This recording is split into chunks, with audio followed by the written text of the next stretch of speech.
Did you know this? Another group of angels specifically identified as the Seraphim. In the Hebrew language, Seraphim means burning ones. The book of Isaiah tells us of the Seraphim. The book of Isaiah is a fascinating one to study. For starters, the records of Isaiah's prophecy are among the most well-documented of all the Old Testament books.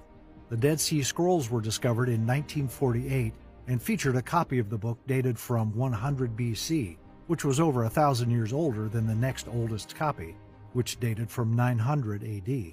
At the time, translation work on the Revised Standard Version of the Bible was being completed, but the work was stopped while these documents were checked, but very little needed changing. In the latter half of Israel's kingdom period, Isaiah lived in Jerusalem and spoke on God's behalf to the leaders of Jerusalem and Judah.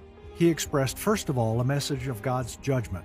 He admonished Israel's corrupt leaders that the rebellion against their covenant with God would come at a cost, that God was going to use the great empires of Assyria and after them, Babylon, to judge Jerusalem if they continued in idolatry and tyranny of the poor, but that declaration was incorporated with a message of hope.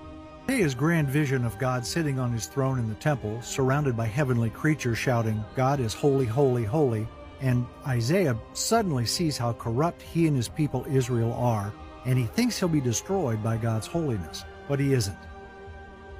Then one of the seraphim flew and burns him, but not to destroy, but rather to purify him from sin.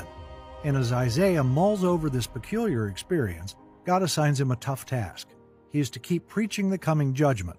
But because Israel has reached a point of no return, his warnings will paradoxically harden the people. So the hardening impact of the Word of God is a key theme, and it is no wonder that Isaiah asked, "How long do I have to go on preaching and hardening them with no response?"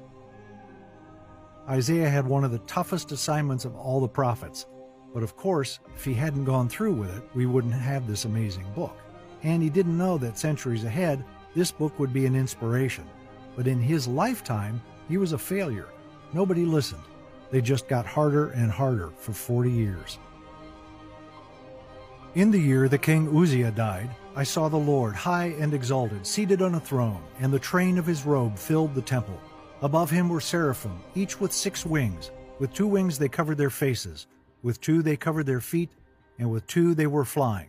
And they were calling to one another, "Holy, holy, holy is the Lord Almighty. The whole earth is full of his glory." At the sound of their voices, the doorposts and thresholds shook, and the temple was filled with smoke. "Woe to me," I cried, "I am ruined, for I am a man of unclean lips, and I live among a people of unclean lips, and my eyes have seen the King, the Lord Almighty."